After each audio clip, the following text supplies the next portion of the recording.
ప్రతి మనిషికి కామన్గా ఒక ఎక్స్పీరియన్స్ ఉంటుంది. నా సైకిల్ పోయిందని, బండి పోయిందని, ఆటో పోయిందని, కారు పోయిందని. ఇక ఇట్లా చెప్పుకుంటా పోతే బస్సులు, లారీలు, ట్రైన్లను ఎత్తుకపోయిన మహానుభావులు కూడా ఉన్నారు. వాళ్ళ గురించి పక్కన పెడితే మనం ఏదన్నా ఆగమాగంలో పని ఊరుకనీకే జర్ర బండికి తాళం వేయలేదనుకో, ఎవడొకడు బట్టే బజ్జిగాడు దాన్ని ఊడాయిస్తాడు.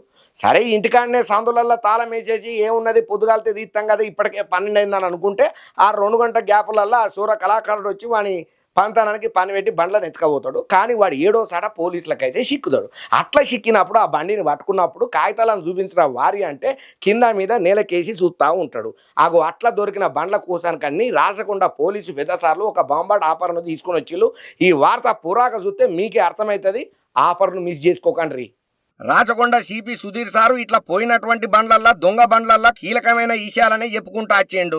అయితే ఇట్లా దొంగతనమైన బండ్లను పోలీసులు ఎట్లో అట్లా దొరకబట్టేసి శివరాకర్కి విచారణ చేసి ఆ బట్టెబాజిగాని దగ్గర నుంచి ఆ బండిని తీసుకుంటారు. తీసుకున్న తర్వాత ఇన్ఫర్మేషన్ ఇద్దామంటే కూడా సదరు ఎవరైతే బండి ఓనర్ ఉంటారో వాళ్ళ ఈ పురాగ అడ్రస్లు తెలవక నెంబర్లు మిస్ అయిపోయి ఫోన్లు చేసినా కూడా వాళ్ళు కరెక్ట్ గా రిసీవ్ చేసుకోకపోవడంతోని ఈ బండ్లన్నిటిని ఒక గ్రౌండ్లలోనో లేకపోతే ఏదైనా గోడాంలలోనో దాచి పెడతారు కదా. ఇక అట్లా దాచిపెట్టిన బండ్లు కుప్పలు తెప్పలుగా 100 బండ్లు వెళ్తాయి అన్నట్టు.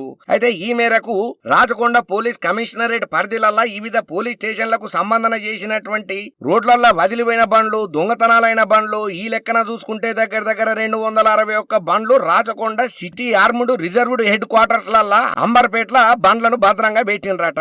ఇక ఈ బండ్లకు గాను section 39B city police act ప్రకారము, RW act 7 of Cyberabad, Rachakonda and section 40 and 41 of Hyderabad city police act 1348 ప్రకారము రాచకొండ పోలీసు వాళ్ళ ఆధ్వర్యంలో బహిరంగంగా ఏలం వేయనీకే నిర్ణయం తీసుకున్నారట రాచకొండ పోలీసు పెద్దసార్లు. ఇక ఇట్లా పోయిన బండ్లకు గాని, దొంగతనమైన బండ్లకు గాని, రోడ్ల మీద మరిసిపోయి బండ్లను ఊడగొట్టుకుని నెత్తి మీద గుడ్డేసుకున్న వాళ్ళందరికీ శుభవార్తనే చెప్పిల్లయ్యా రాచకొండ పోలీసు పెద్దసార్లు. ఇక ఇందుకోసానికని చెప్పి పోయిన మీ బండ్లను దొరకబట్టుకోనీకే ఒక వెబ్సైట్ ను కూడా క్రియేట్ చేసిల్లు రాచకొండ పోలీసు పెద్దసార్లు.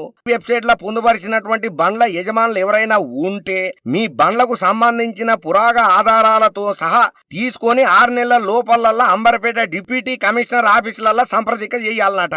ఆయా బండ్ల పూర్తి వివరాలు, ఆధారాలు పరిశీలన చేసిన తర్వాత పోలీసు పెద్దసార్లకు ఇది బరాబర్ ముచ్చటే, ఈ బండి ఈయనదే, ఫలానా టైంలో పోయింది, అవును మన తాన పురాగ ఆధారాలు ఇచ్చిండని పోలీసు పెద్దసార్లు నమ్మితేనే ఆయా యజమానులకు బండ్లనైతే అప్పగిత చేస్తారట. కాకపోతే ఈ ముచ్చటిన్న 6 నెలల లోపలనే పోలీస్ పెద్దసార్లను కలిస్తేనే మీ బండ్లు దొరుకుతాయని చెప్తున్నారు. ఇక ఒకవేళ మీరు 6 నెలల లోపల గనక మీరు పోలీసు పెద్దసార్లకు ఇచ్చినటువంటి వెబ్సైట్ లింకులలో గనక మీ వివరాలను పురాగా చెప్పలేదు లేదా ఆఫీస్ కాడికి పోయి గలవలేదు అని అంటే బండ్లను ఏలం చేస్తారట. ఈ ముచ్చట రాచకొండ సిపి సారు పత్రికా ప్రకటనగా వివరంగా ఓపెన్ గానే చెప్పిండయ్యా. అయితే సెకండ్ హ్యాండ్ బండ్లు కొనుక్కోవాలి అనుకునేటోళ్లకు మాత్రం ఇది అద్భుతమైనటువంటి అవకాశం అని చెప్పుకోవచ్చు. ఎందుకంటే ఏలంలో తక్కువ ధరకే బండ్లనైతే మనం సొంతం చేసుకునే అవకాశం ఉంటది కాబట్టి, ఇంకా అంతనే కాకుండా పోలీసు పెద్దసార్లే దగ్గరుండి ఏలం వేస్తారు కాబట్టి మనకి ఎటువంటి గోల్డెన్ సప్పుడు ఉండదు. నిర్భయంగా, ధైర్యంగా, పూర్తిగా ఆధారితంగా అన్ని మనం అప్పచెప్పి పురాగ డాక్యుమెంట్లను అయితే పోలీసు పెద్దసార్ల నుంచి అయితే మనం స్వీకరణ చేయొచ్చు. ఇక ఈ బైక్ల ముచ్చట్లలో ఎటువంటి పేపరు గోల్డెన్ సప్పుడులు అయితే ఉండవు. కాబట్టి సెకండ్ హ్యాండ్ బండి కొనుక్కోవాలనుకునేటోళ్ళు ఎవరైనా సరే ఇది ఒక మంచి ఆప్షన్ అనేది చెప్పాలి. ఎందుకంటే ఇవాళ రేపట్లలో ఒక సామాన్యమైనటువంటి మధ్యతరగతి మనిషి కొత్త బండి కొనాలంటే మనం బండి చూసినప్పుడు 50,000 60,000 అంటాడు కానీ పురాగా మనకు కాగితాలతోని ఫైనాన్సులు చేపించుకొని మల్లగులాలు పడి అన్ని పురాగా మన ఆధారాలు అన్ని ఇచ్చినాక కూడా ఇంట్రెస్ట్ల మీద ఇంట్రెస్ట్లు అన్ని వేసుకుని దగ్గరది 90 నుంచి ₹1,00,000 వరకు బండి పడుతుంది. గయన్ని గొల్లెన్ సాపులు లేకుండా మన తన పైసలు ఉన్నాయా, సీదా రాచకొండ సిపి సార్ దగ్గరికి పోవాలి, బండిని చూసుకోవాలి, పైసలు కట్టాలి, బండిని తెచ్చుకోవాలి. ఇది క్లియర్ కట్. ఎవరికైనా ఇంట్రెస్ట్ ఉంటే అప్లై చేసుకోండి. కానీ ఏదేమైనా కానీ షరతులు వర్తిస్తాయి.